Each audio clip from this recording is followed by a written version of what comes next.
Hi, this is Mike Brown, owner of Death Wish Coffee Company. Welcome to Fueled by Deathcast. I love Jeff, but sweet and high.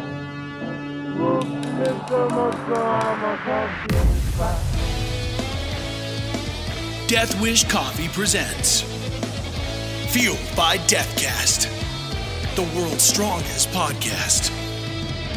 With your hosts, the incredible Jeff and the amazing D-Man. Welcome to Fueled by Deathcast. This is episode 118 of the podcast.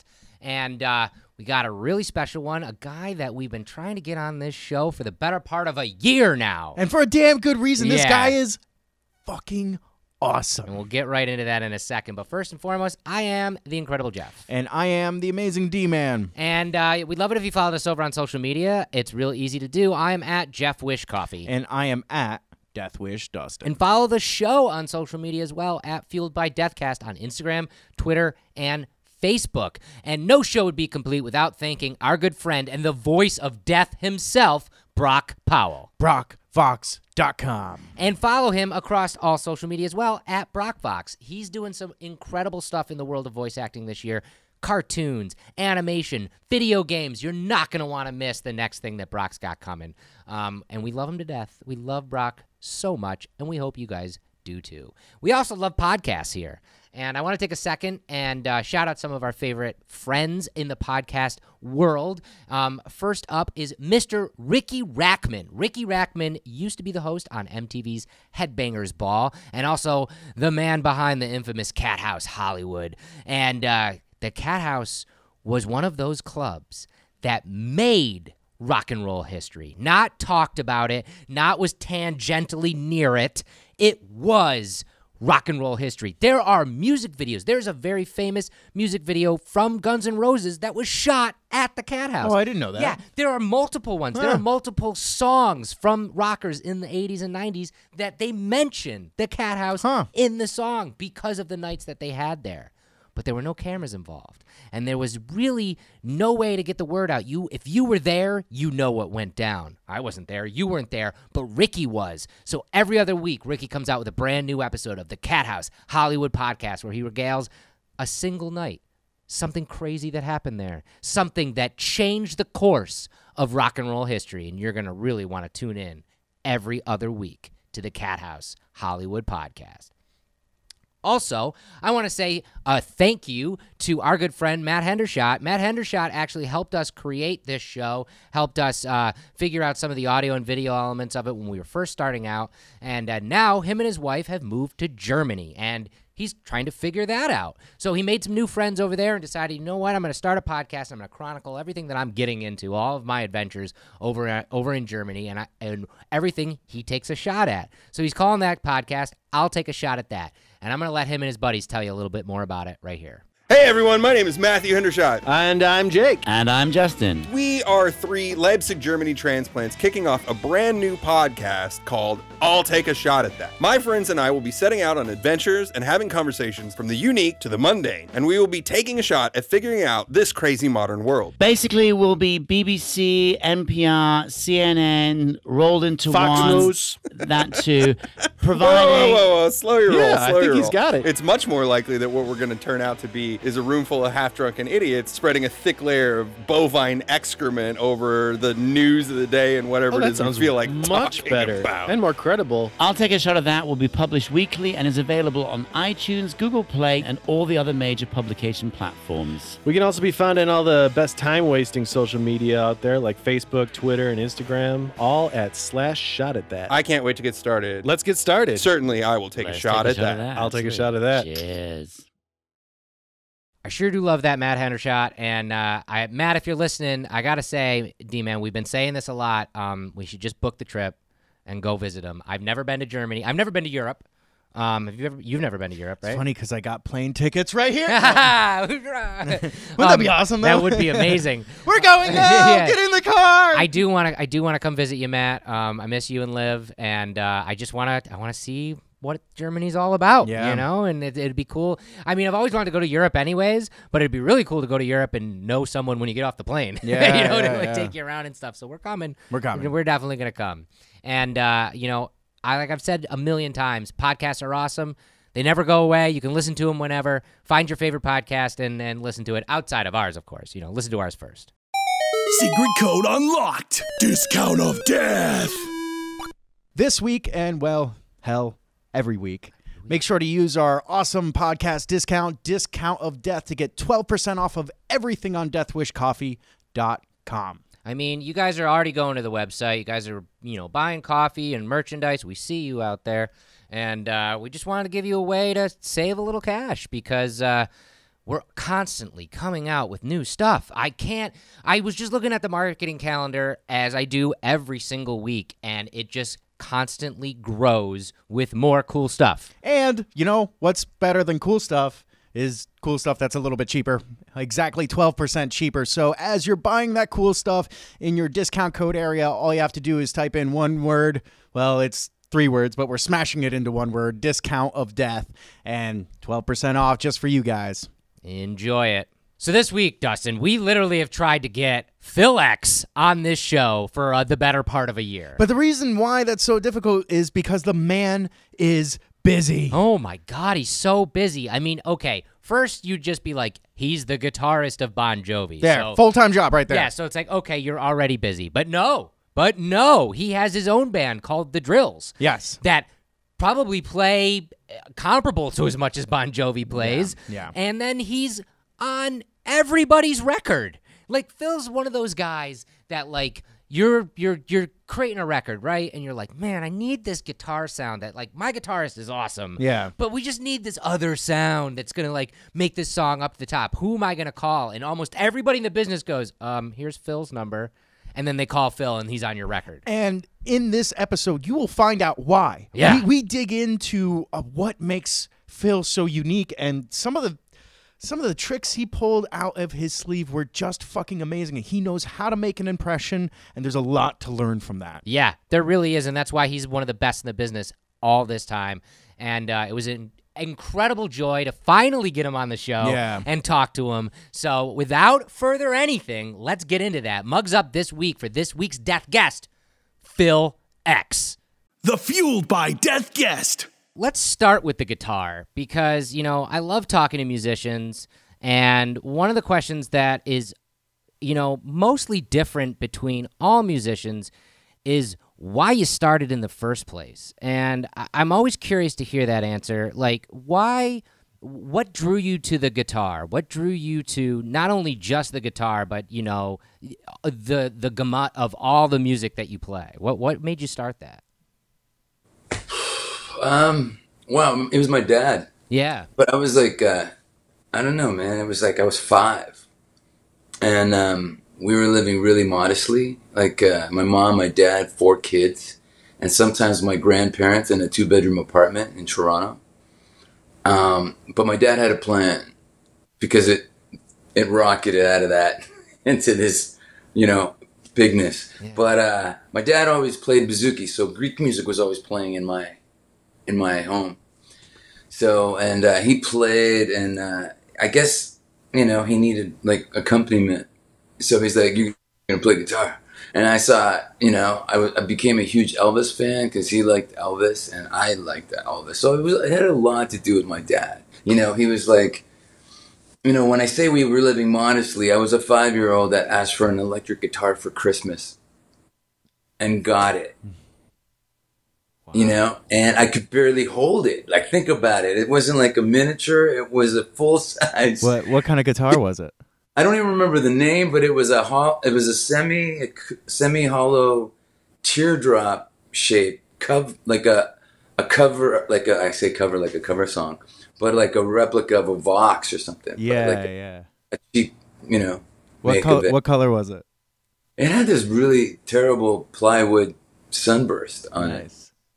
And I say sunburst because, I mean plywood, because he hung it on the wall and he says, hey, he didn't want it to get damaged. And I don't know if they even had good, you know, guitar stands back then because we were in a cave. But no, he he hung it on the wall, and he's like, if you want to play it, let me know, I'll bring it down. But he was at work, and I wanted to play it, so I got this stool and put a book on the stool and put a box on the book on the stool, and I stood up, and up here I couldn't hold it, so it fell and kind of split when it hit the ground.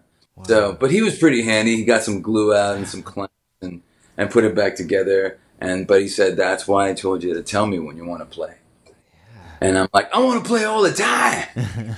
So you just grew up around music. And that's I think important, you know, especially, you know, for someone who eventually, you know, becomes a musician, you know, who this is now your career. Fast forward a little bit then, when did that happen for you? When did it was it always in the back of your brain, I want to like do this for, you know, for my life, or was there a singular moment in your life where you were like, I want to, you know, this is the turning point? It's not in the back of your brain. When you have the disease, it's in the front of your brain. Yeah. So that's all you want to do. But it was early because I got into guitar when I was 5 and I was 8, and literally big fat Greek wedding, and my dad's like, hey, why don't you get up and sing a couple of songs because the band's on break, and I'm like, what? But I'm 8. Yeah. But I listen to my dad, and he goes, you can do it, man, just do it. So I get up there, and I grab the guy's guitar. We asked obviously first, and I played and sang Blue Suede Shoes and Teddy Bear. And everybody, the room just stopped, and it was like, what is going on? Because, I mean, there was no YouTube back then, right? You didn't see a kid doing that thing on YouTube, and this is real life. And it went from silence to holy shit to everybody dancing and screaming and all that stuff. So that's the moment of, yeah. That's pretty young to get addicted to that feeling of oh yeah, for sure, performing and killing it. But then that was it. It was in my head. It was almost like Glee in my head. I'm like, what? Talent show? I'm in. What? Something's happened at school? I'm in. What? I'm in. What? Putting a band together? I'm in. What? You know, it went that fast. So wow. At what point was it, you know, a thing that could put food on the table for you? Whoa. That was later. Yeah. But I mean, the pay thing started happening when I was 17, when I could actually get into a bar and start playing. So I mean, it's a really long story, but you know, we were doing 3 45-minute sets a night, Thursday to Saturday, and then Sunday I would take off, and Monday to Wednesday I was bartending at my dad's bar. So, because I didn't want to, you know, I was done with school, man. I mean, I tell kids to stay in school, but you know, you realize it's not for you, and it's not going to contribute to what you want to do for the rest of your life. So you figure out, well, I should have probably taken a business class early, but anyway, because or marketing, because now you got to do everything yourself. Yeah. Marketing, business, accounting, all that stuff. But that was one of those things where, again, I listened to my dad, because I'm like, how am I bartending when I'm 17? And he was like, oh, okay, so the drinking age is 19, because it was Toronto, Canada. You can serve when you're 18, and you can bartend if your dad owns the place. And I'm like, well, that makes sense. That's what I did, man. I was bartending when I was 18 because my mom owned the bar. So it was, I think it was allowed. Allegedly. Should I say allegedly, right? Yeah, right. Allegedly. So anyways, but then, you know, and then he went on holidays, and I was managing the bar when I was 18. So I booked my band to play there so I could work and play at the same time. So I was like juggling, but which is, you know, the way of life. But then I started putting bands together, and then this producer saw me play the Gasworks in Toronto, and he totally like lost his mind and said, hey, I'm recording a record. Can you come into the studio on Friday? And that was a Canadian band called Frozen Ghost. And the producer, Arnold Lange, he just texted me. We're still in touch. And it was one of those things, man. Like, I went into the studio, and we totally hit it off as people. We hit it off as musicians. He kind of mentored me for a while because he was an amazing keyboard player, songwriter. So I learned a lot of different chord things that you don't learn from guitar players. So that was a really cool thing. And then toured with his band, and then I toured with Aldo Nova, and then I was in Triumph for a minute, more of a year and a half, long minute. Yeah. And I still keep in touch with those guys too. I go to Toronto, visit my mom, and Gil's like, "Hey man, want to go to Tim Hortons for a coffee?" I'm like, "Sure." Comes and gets me. We go have a Tim Hortons coffee. So that led to me really putting a thing together with music and and finding that Canada wasn't working for me. So that I moved to LA in '97. Okay. And then I started from scratch. Yeah. I mean, you don't, no matter who you play with, when you move down to LA and there's like 40,000 bands trying to make it and you have to compete. And I was, I didn't have a visa yet. So I was just keeping under the radar. But then I got a visa, which was great, and which turned into a green card down the road, and started doing sessions in '99. So I went from Tommy Lee, and that was funny too. I know you asked one question and I'm rolling. I love it, dude. That's great, love man. it. But in '99, I was painting a producer's garage because I was painting, messenger service. Actually wore a sandwich board for a company for a week. And selling steak and frozen chicken out of the back of a pickup truck with the freezer was literally bungee cable to the back of a pickup truck, and I was going door to door. Wow. So I was doing all these jobs. So now I'm painting Scott Humphrey's garage, and he's working on Methods of Mayhem. And Tommy's like, "Scott, we got to get a guitar player, man, to play on this record." And Scott's like, "Well, let's get Phil." And Tommy goes, "The dude painting the garage?" Yeah, so that's when the paintbrush got swapped for a Les Paul, and I started playing, and Tommy was like, "Dude, you got to play on the whole record." And then Scott was busy at the time, so his next project was Rob Zombie. So Rob was coming by, and he's like, "Hey, I love what you're doing on Tommy's record. You want to play on mine?" Wow. And then I'm playing on his, and then he goes, "Hey, did Alice call you yet?" And I'm like, "Alice who?" And he's like, "Oh, I gave Alice Cooper your number last week." And I'm like, "Right, Alice Cooper's going to call me." And it's not Alice Cooper, but the producer Bob Marlette, who was doing it was Brutal Planet. It was that record. So I ended up playing on that, and it was funny because it's one of those things too. I always have it in my head. If you don't leave an impression, you'll be forgotten that fast. Yes. So I always go in with like a "fuck you" attitude because you know what? You walk into the studio, and Bob didn't know who I was.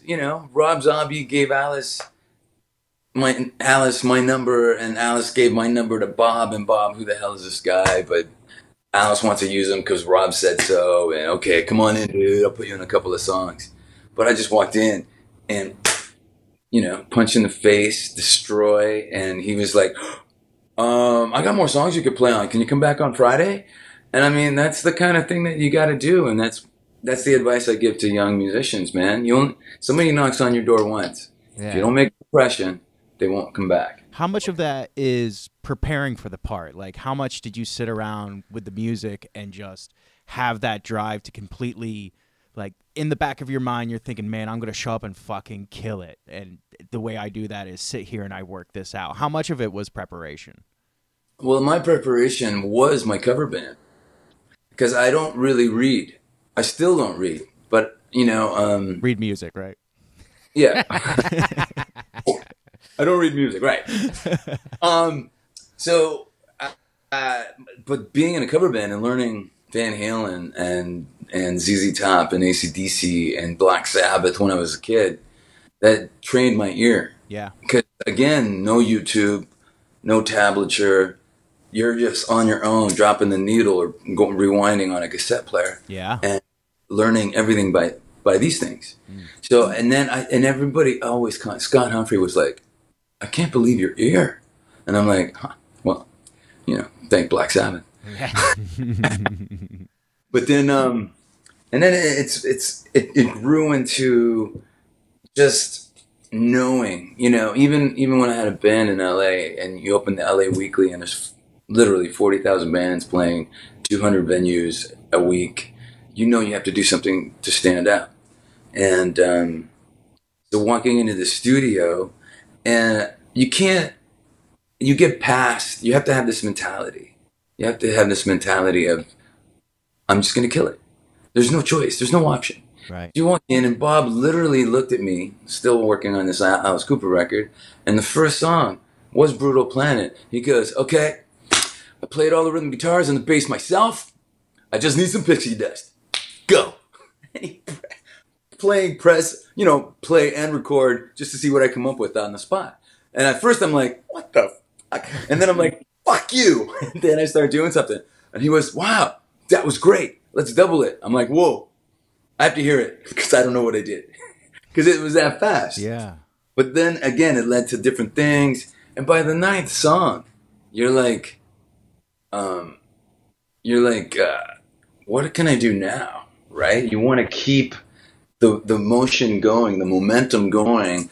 And he's like, okay, I really need a really interesting thing for this. And that's when I come up with, okay, you got a flat head screwdriver? And he's like, yeah. So I unscrew the pickup in the neck, the screw of the neck pickup that's in the neck pickup on this Les Paul. And I tuck the high E string under the screw and tighten the screw onto the string and tune it to a high note that's in this low riff that I'm playing. So it would sound like nobody, if you heard it, you probably couldn't figure out what the hell it is, right? So, that kind of thing. Oh, did you do that before that moment? No, that was on the spot. Wow, what made you think of that? I don't know, man. I was in the mode. I was in the Gandalf guitar mode. That's awesome. So, and then that story started circulating. Right. Like, then I'm out somewhere, and the singer of one band comes up, another band that Bob did, and he comes up to me and he goes, "Are you Phil X?" I'm like, "Yeah." "You did that thing with the string and the screw and the thing and the pickup and the thing?" And I'm like, "Yeah." He goes, "Dude, you say the word, man. I'll kick my guitar player out. You're in." I'm like, "Okay, but I don't need a gig right now, but thanks." And they were doing actually really well at the time too. So, but whether he meant it, I don't know. But it started circulating, and that must have been 2000, I think. And I finally met Alice Cooper last year. Oh my god! Oh my god! You did? Oh, he wasn't even. He wasn't in the studio. He was out in Australia doing something. So finally meet, and I'm finally just, hey, I'm Phil X, and I did all that crazy guitar stuff on Brutal Planet. And he goes, "Oh, I heard stories." Wow. Bob said you came in and cleaned it up. And I'm like, oh, that's really nice too. Thanks, man. I've been a fan since I was a kid. Yeah. So that kind of stuff really happens. It's dream come true shit. Like, and that's another thing that I try to tell the young musicians, right? If you work really hard, your rewards are limitless. Yeah. Anything could happen. Anything.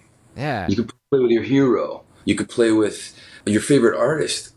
I didn't know that. I was doing a lot of work for Howard Benson at the time, and he calls in and he goes, "Hey, we're doing a song with Chris Cornell. You in?" And I'm like, "What?" Yes, 1,000 times yes. And when? What day? When? What time? Where do I got to be? What am I bringing? And that was that. And it was like an incredible experience. Just one song with Chris Cornell, and it was like, it was. He did a whole record with Timbaland. Oh yeah. And so the record company wanted a rock version of one of the songs, the single, which was Long Gone. And I got to admit, I think I brought my A game. I brought my triple A plus game. Yeah. And then Chris wasn't there. It was like the Alice Cooper thing. Okay. So I'm working on a Chris Cornell song, but I'm not going to meet him. But at least I'm playing in the studio, and his voice is coming out of the speakers. So I'm like, it's surreal, like that. Just as that happens, the voice coming out of the speakers, and I'm, oh man, this is amazing. And then they called and they said, hey, Chris wants to come in tomorrow night and be here when you do the solo. Is that cool? And I'm like, this kind of stuff. With your arm hair stand up, you've got goosebumps, and you can't speak. It happens, even now. So I came in, and he was sitting on the couch, and I'm like, how do you break the ice with Chris Cornell, right? How do you do it? So I'm like, okay, well, I tried this thing that I do called bazooka tuning with like 2 strings go into the 1 nut notch. I'm getting a little technical, and you tune it to the same pitch, and it sounds like a bazooki. So that's why I call it bazooka tuning, and that's something I came up with a long time ago. So I thought I would do that, and so I started doing a solo. And when I'm in the studio, it's like I'm on stage. If I lay down a solo, I'm like bouncing around the room and just like that. So I'm thinking, okay, this is what I do. I'll just do it. And then I lay down a take, and I look at him, and he's like, that was really cool, but I think you need a little more gain. I go, yeah, but it looked good, right? So that's how I broke the ice. He laughed. It was funny. That's awesome. great. And, I want to go back a little bit and unpack some of what you were talking about, because I'm very inspired by you. I just want to say that because, you touched on it a little bit. It's hard for musicians in today's, landscape of music to kind of break into it. But your story, I think a lot of people need to listen to, because at the end of the day, you love what you do, and you're constantly learning and constantly, bringing your A game, like you said. Like you were saying, you tell young kids, like, oh, stay in school, but you didn't really stay in school. Like, I think you're always in school. I think you did stay in school. I think you're constantly, every time that you're taking a new job or you're learning a new way to manipulate your instrument, I think you're in school, and I think that's refreshing. And I think, if more people did that, I think, there would be more success in this industry. I think that's lost on a lot of people. Well, I think the industry has changed so much. Yeah. You read a lot of articles where like artists don't need record labels anymore because they don't know what they're doing, and that you could probably promote and market yourself better than any label could. So, but it is a lot of work, and it is putting the hours in and the time in. And you're right. When people ask me now what university or college I went to, I was like, it was a van with 3 guys and hitting every hole in the wall within like a 500-mile radius for Thursday, Friday, Saturday night.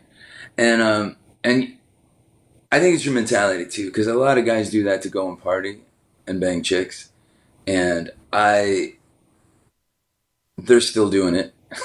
Right. And when we did 3 45-minute sets, and those guys, my band and friends and everybody went to party and stuff, I'd be in another room playing guitar until I fell asleep, and then woke up and started playing guitar before I ate, and then did 3 45-minute sets again. So you need a good work ethic, and it's not healthy. Yeah, but that's intense. All I wanted to do was play guitar. Yeah. And all I wanted to do was rise through the status of what the business hands you. You know what I mean? Totally. So I got lucky in some places. I don't think there's a lot of luck. I don't think any gig that I got was through luck. I know I worked my ass off and deserved it. So when I was going through band, and people were like, "Oh, I feel that he's lucky." I'm like, that's not luck, dude. No.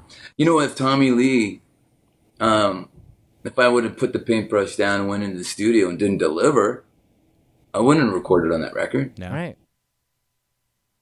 No, true. And then that snowball wouldn't have happened at all. Yeah. Totally. Do you still, sorry, Jeff, No. do you still keep up that work ethic of just like waking up every day, like pounding No, dude. out? Yeah. I'm a dad. Yeah. I have kids. I pick up a guitar when I have a gig. Yeah. I mean, they're small, right? They're like 5 and 3, my small kids, and I also have a 21-year-old. But it's and him. I'm like, hey man, can you sing some background vocals today? Sure, man. But my young kids, man, when I'm home, because I travel, right? So I tour, and when I come home, it's not a guilt thing. I was away, so I have to make up for it. I just want to spend time with the kids. Yeah.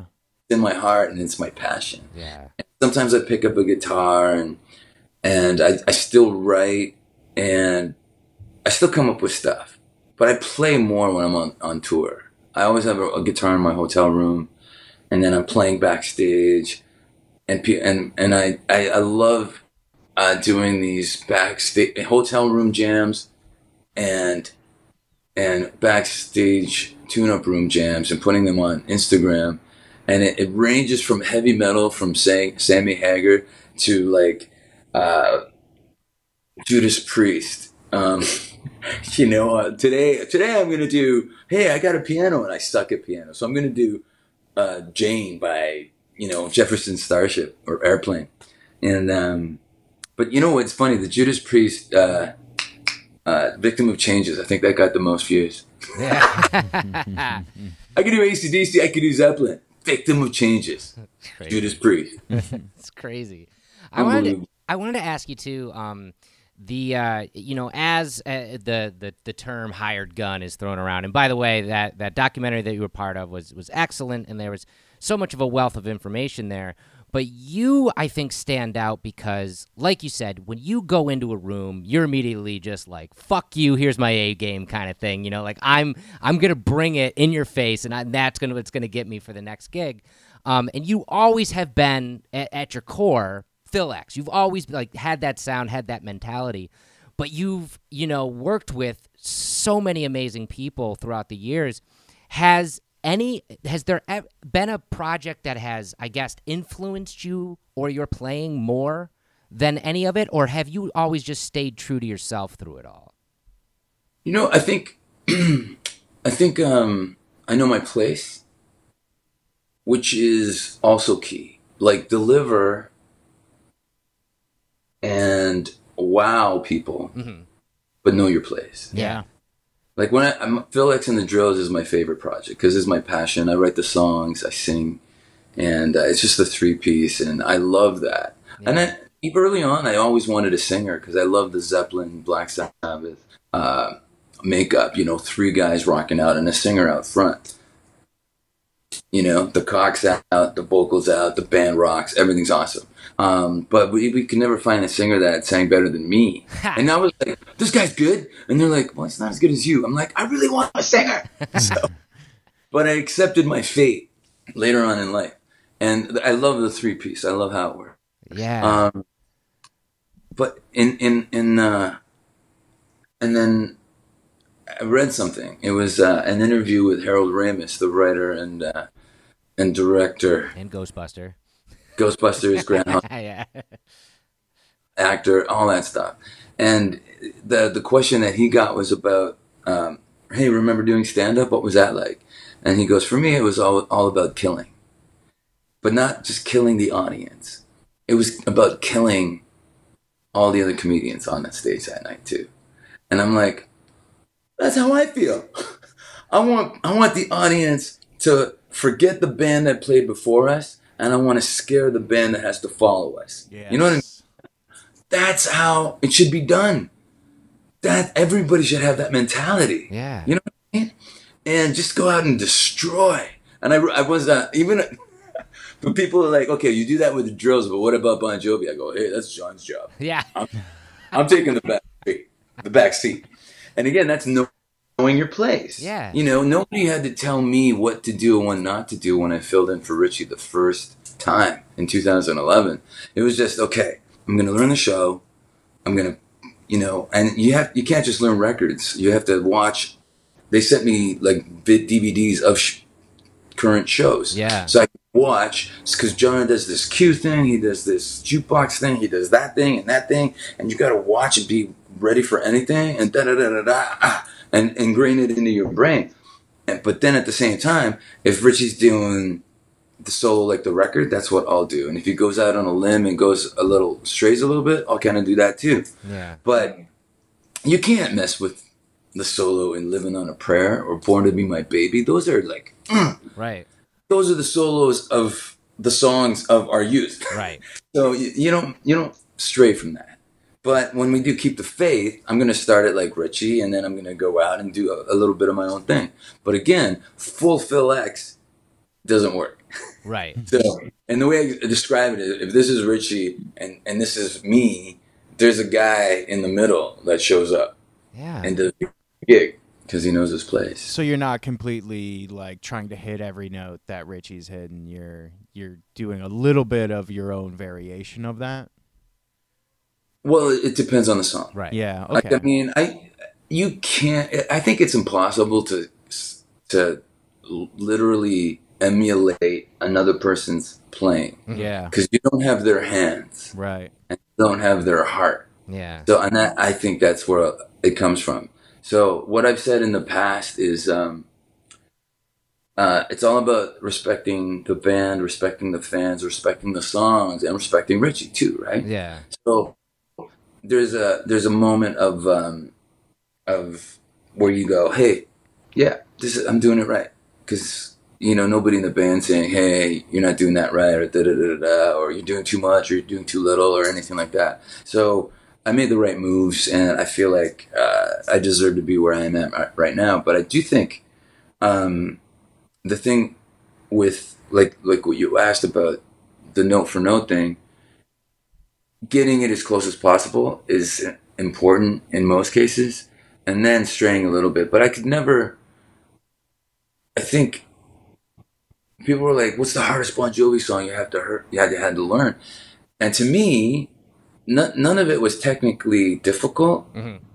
But what's more important is capturing the intended emotion in the part. Yeah. Does that make sense? Totally. Yes. Totally. Yeah. And, I want to go back to what you were saying about, knowing your place. You had such a good head on your shoulders right from the get-go, and it shows from the work that you put in before joining Bon Jovi and all the different bands that you played with. And when you started to fill in, you never went out there being like, I'm the next Richie Sambora, like you were respectful to the band, to the songs, to the fans, and we're respected because of that. And I think that was a testament to who you are as a player and a person, and knowing your place on stage and in music like that.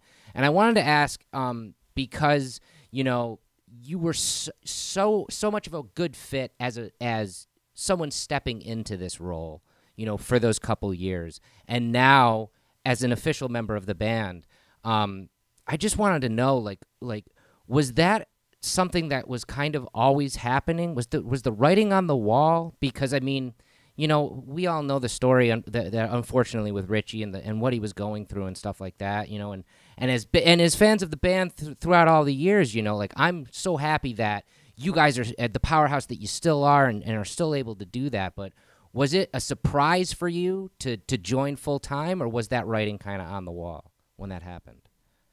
It's I don't know, man. I'm still surprised when somebody comes up for an autograph and opens up the vinyl jacket and says, "Can you sign right by your face?" That's pretty crazy, man. Yeah. And then they're giving tours to the VIP. They give them a tour backstage, and I might be talking to my guitar tech, Mark, about changing a pickup in one of the guitars for that night's show and stuff. And then I'm taking photos, and then somebody walks up and my face is on a t-shirt. That's still crazy. Yeah. So it's hard for me to I don't think I'm full in 100%. I know it might sound weird. It might sound, yeah, you're full of shit. But I'm still kind of like, right. Do you think it still seems like a for now thing? Yeah. Do you think you're keeping that mindset because it's rock and roll and everybody does reunion tours? Yeah, yeah, that's the biggest paycheck, man. Reunion tours. Right. Yeah. Well, I mean, I'm just happy for, the success you're having with Bon Jovi and for Bon Jovi as a whole, because it's been such a staple of rock and roll for years and years and years, and you guys are going out there and killing it. But on the other side of that, I want to go back to Phillips and the Drills. Like, I mean, it is so awesome for someone in your, you could just be like, yep, I'm in Bon Jovi now and that's what I do. But you love this band, and it shows in the music that you write, it shows in the performances that you give. And I wanted to ask a little bit on that side of it from the standpoint of a frontman who's, playing guitar and singing. Where does that writing process start for you? Does it start with the guitar? Does it start with some of these amazing vocals you come up with? Does it start with, where does that writing process start? For me, it's weird because I have no formula. Nice. I feel like a lot of stuff happens when I'm driving around in my truck, and so I hear something and it triggers something, or I hear. To be honest, the radio has always been broken in my truck, and somehow it wasn't hooked up with speakers when I got it. So, it made me entertain myself. I couldn't listen to music, so I made music. Nice. And it just, I adapted this work ethic. Like, even when I wasn't in Bon Jovi, even when I wasn't in doing anything successful with music, and the session thing hadn't started, and I was shipping out merchandise at Zappa Records on Ventura Boulevard in Studio City. And I'm like, you know what? I'm just going to write like a maniac. And I wrote 11 songs in 11 days. And all but one have been on a Trills record. It was just the most outstanding 11 days of explosive, clever creativity of my life. And since then, sure, I've written better songs. I've written, equal songs. But I feel like when it just happens so fast, like there are songs that, like, we have a song on the third record called Playing Fair. And when we play it live, I call it our pop song. Because everybody goes, oh man, that song's great. Did you write that? That's a pop song. Yeah. Right? And that song wrote itself. It literally 3 drives to the market or to a session, recording it on my phone way there, and then collecting the data at the end of the 2 days, and then bang, that song was done. Wow. Other songs, which are some of my favorites, they took a little bit of work, but I think when you read books about, Lennon, McCartney writing, or Zeppelin writing, or anything, it's always one song. It was just, Peter Frampton wrote his 2 biggest songs in one afternoon. Yeah. That shit happens. Yeah. And then you try to make that happen again, and it doesn't.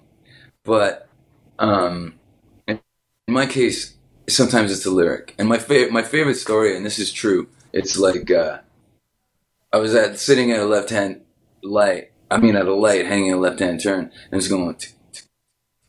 And I needed a bridge for a song.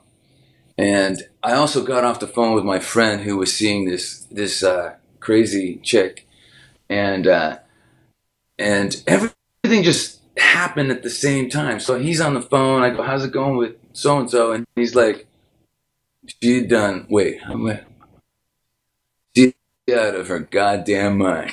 Like this kind of thing, right? And I'm like, okay. And then, that phone conversation ends, and then you're at the tick, tick, tick, tick, tick. Man, the bitch crazy. What could I say? Something, the bitch crazy. And then I think pound, and I go, pound for pound, the bitch crazy. Pound for pound, the bitch crazy. Pound the bitch. Now I need another line. She out of her goddamn mind. Pound for pound, the bitch crazy. So that bridge totally happened like that. That's so funny. And then when I got home and recorded it, it just made so much sense. That's so funny. So sometimes it happens like that. Yeah. And it could be a riff. It could be a lyric, like I said. It could be a melody. You're singing something. And I record everything into my phone. Sometimes it becomes a song. Sometimes it just sits there and doesn't become anything. Or it could become a bridge. This song needs a bridge. Well, let's go back to the phone. And you're scrolling. And idea 87. That's the bridge. That's awesome.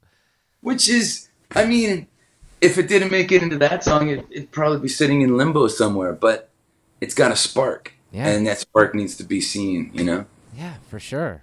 So the question we come to on this show with all of our guests, and I feel like we almost touched upon it a little bit with you already, but I'm curious, is through everything that you've done, through your entire career, through everybody you've gotten to play with, and up until this very day, what fuels you to keep doing it? What fuels you to keep wanting to perform, to wanting to write, to wanting to play music?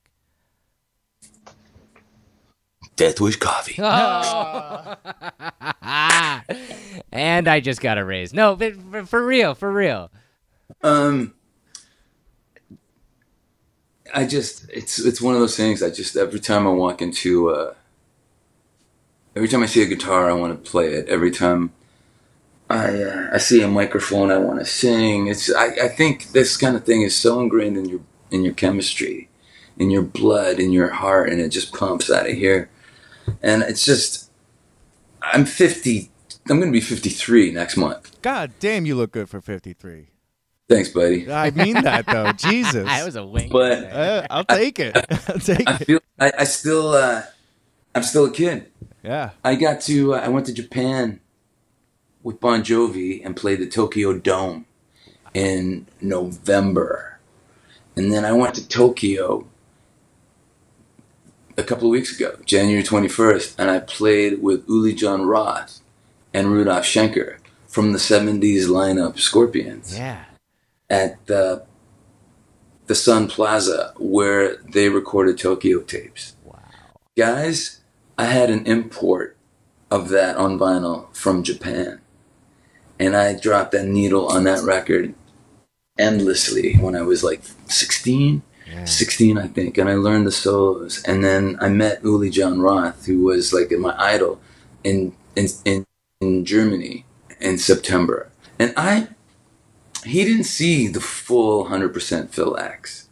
He saw a percentage. I don't know what percentage, because I didn't really do my thing when we performed together, and I didn't really sing what I can do, but he saw enough to say, do you want to do some shows as a guest in Japan in January? Wow. And I was like, yes. So I did that. I went and did 3 shows, and I was a guest. I only played like 4 or 5 songs in about a 3-hour show. He was celebrating, I think, anniversary of 3 things: 50th anniversary of his first gig ever, 41st anniversary of Tokyo tapes, playing the theater where they recorded it, and then something else.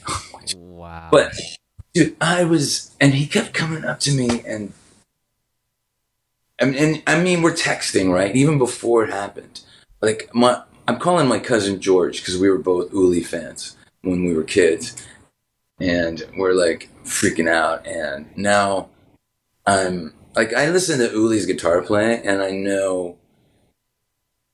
I hear his thing in so many other players. I hear it in Eddie Van Halen. I hear it in Randy Rhoads. I even hear it in Yngwie Malmsteen, who doesn't get credit to anybody. Yeah. I hear flavors of what he had in his style in everybody. So being on stage with that cat for like 3 shows was incredible. And I got to sing, and Rudolf Schenker was there too. So it was like, I'm in between the 2 guys from the live lineup and the drummer, Rudy Leonard, who played on In Trance and Virgin Killer.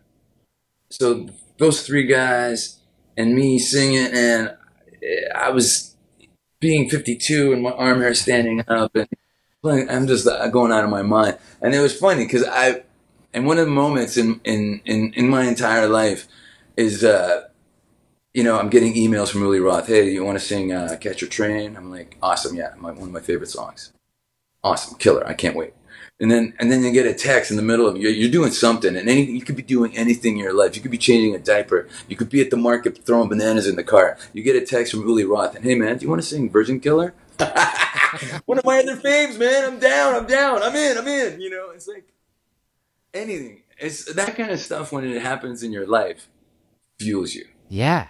That was a long answer. But that when that shit goes down, and then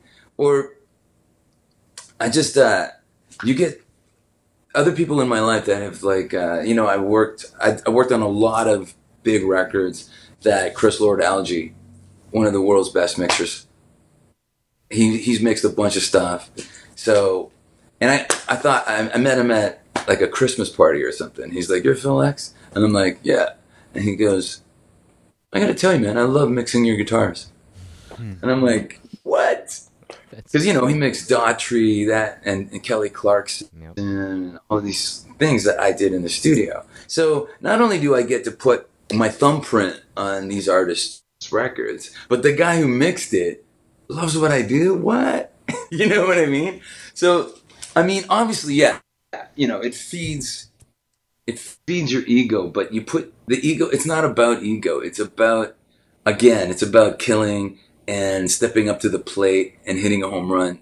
If not every time, almost every time. Yeah.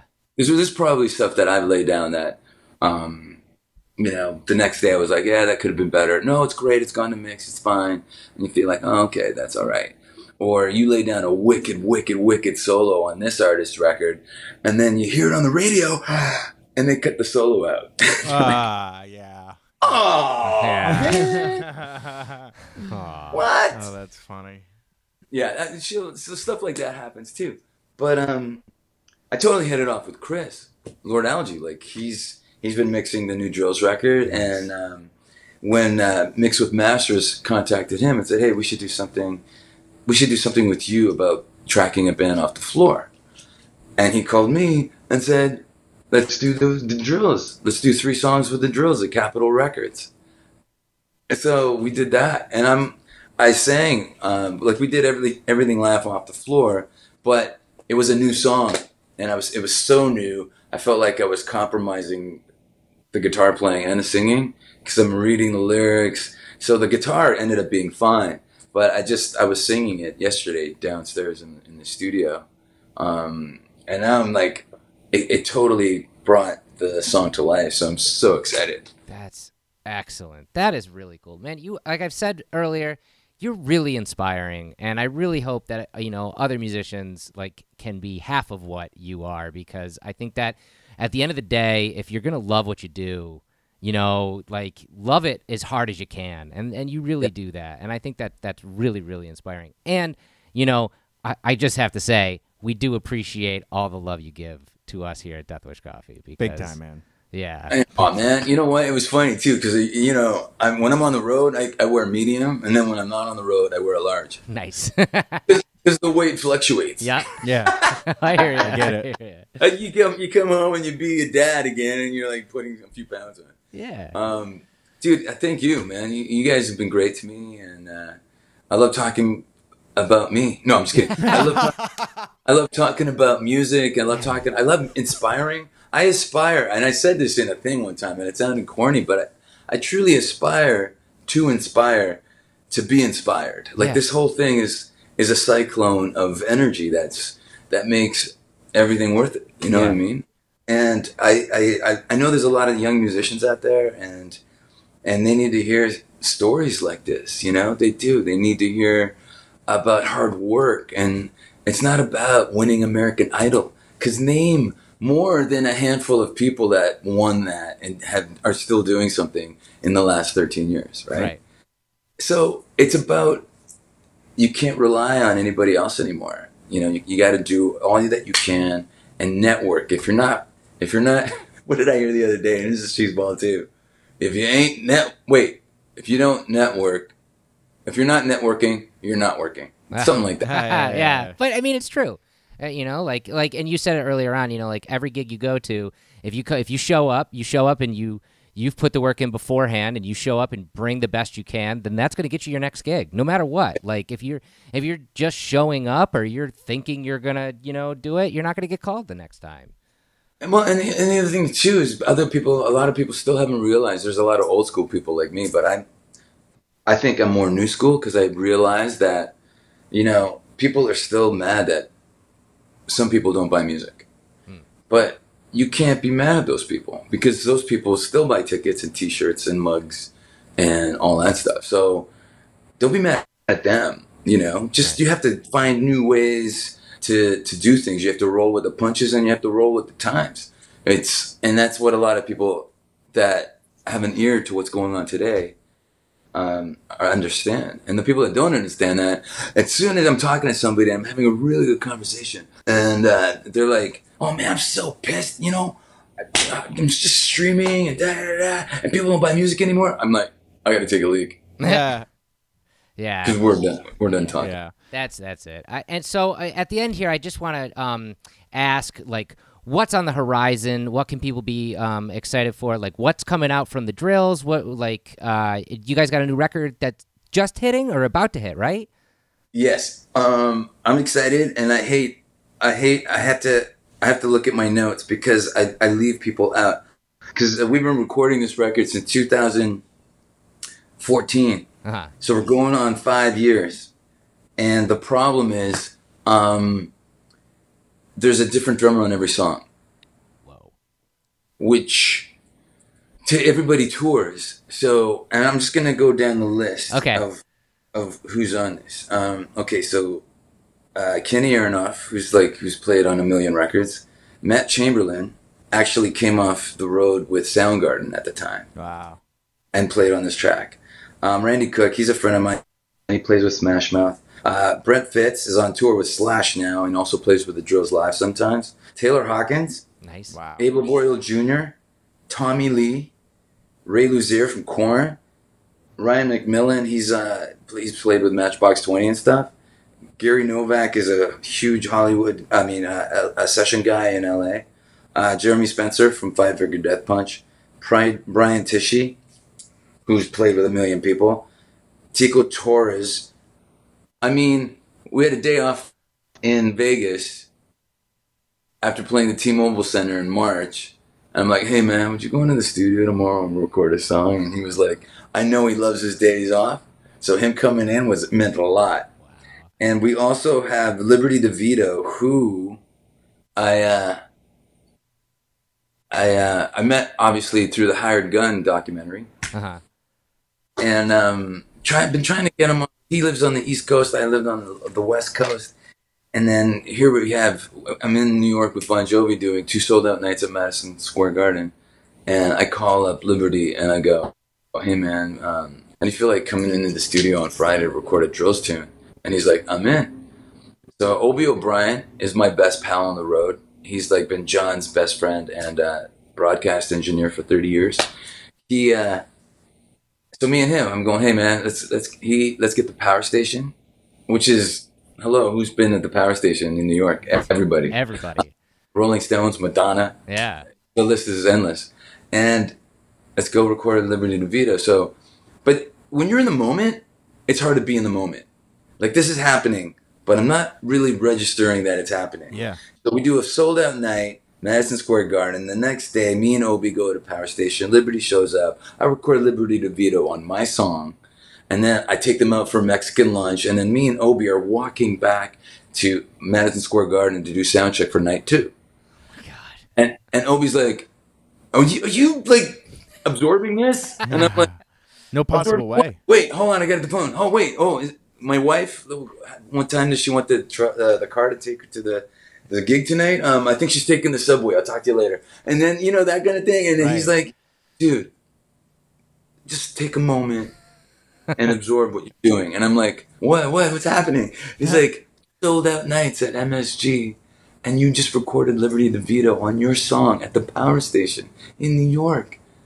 And I'm like, and then it kind of hit me. And he said, I challenge any musician on the planet to have a better 2 days than you're having right now. Right. I'm like, man, yeah, I really did not look at it like that at all. Like, I mean, it's pretty crazy. That is pretty crazy. Are we going to get this record this year? Yes. Well, now that there's so many songs, and again, the industry has changed so much, you get your fans, and everybody wants content. Content is king, but they don't want it all at the same time. So nobody likes full records anymore, right? It's either singles or mini albums or something like that. So we're going to put out volumes of 6 every 4 months or something like that. Awesome. Cool, man. And every song will have a video, including the drummer that's on the tracks, because we videoed everything. Oh, wow. That's awesome. So that'll be a lot of fun. Yeah, and it's pretty amazing, because I'm doing the cutting myself. So when I'm in the studio and I got Abel Boyle Jr. from Paul McCartney's band that played on one of our killer tunes, and I also have a guest vocalist, Doug Pinnick from King's X, who is one of my favorite singers. He's on the Abe track, and that track just came out. It's just 3 guys jamming live off the floor, and then Doug sang his parts, and I sang my parts, and it's such a cool jam. And then so that kind of having Doug in the video too, and he's singing, and then when you get Abe doing his thing, like he's one of the most emotionally charged drummers ever. So when I got the clip of him and I sync it up with the record track, and you see what he's doing while you're hearing it, and it's when those moments are like, kill me. It's like, it's so good you want to end, because nothing could exist after that. You know what I mean? Yeah. It's a little dramatic, actually. But No, I get it, though. That's how you feel. You feel like just like, I could die right now because everything's so good. Fucking take me. I love it. You know? That's excellent. Those are great moments. Well, I'm so excited for all this coming out from the drills. Is there any news this year for Bon Jovi? You guys doing more tour? You guys are doing more touring, right? Yeah, actually, we're going to Russia, Europe, the UK, and Israel in June and July. Wow. And then we're hitting South America again in end of September, October. So we're rocking Rio, which we did in 2017. Yeah, we did in 2017 or 16. I forget. 17. Yeah. But we're doing it, and that's a pretty amazing event of 100,000 people. Yeah. Yeah, that'll be insane. That's pretty awesome. So doing that again, that's exciting. That's exciting. Well, you know, you are... I love having the 2 different canvases, you know, like the drills will play, you know, 200 people at somewhere. Yeah. And then you walk on an arena or a stadium and play with Bon Jovi. So it's like, are they equally being fun? able to do both is pretty amazing. Yeah. What was that, sorry? Are they equally fun to you? With the risk of getting fired, I love doing the drills more because it's my songs. It's closer to me. Yeah. We got John on the other line here. No, just kidding. I'm not surprised. I was just kidding, man. I was joking. I wanted to see what you say. No, it's amazing. You know what? I've learned that like a mega band like Bon Jovi, the fans are incredible.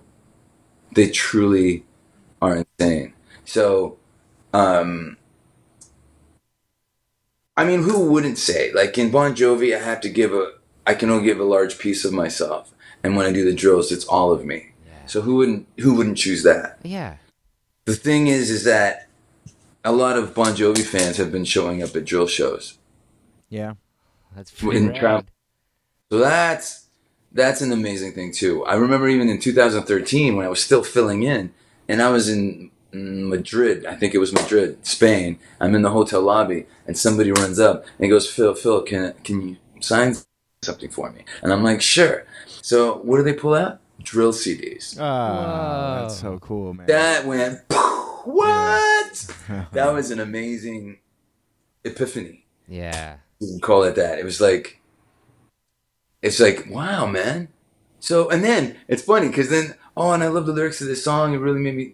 And I'm like, wait, you bought my CDs and you listened to them?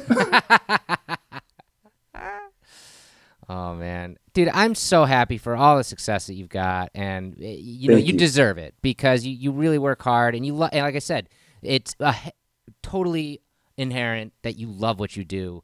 And it's refreshing and inspiring to see that in someone for sure. And, for as busy as you are, I can't thank you enough for taking time and talking with us.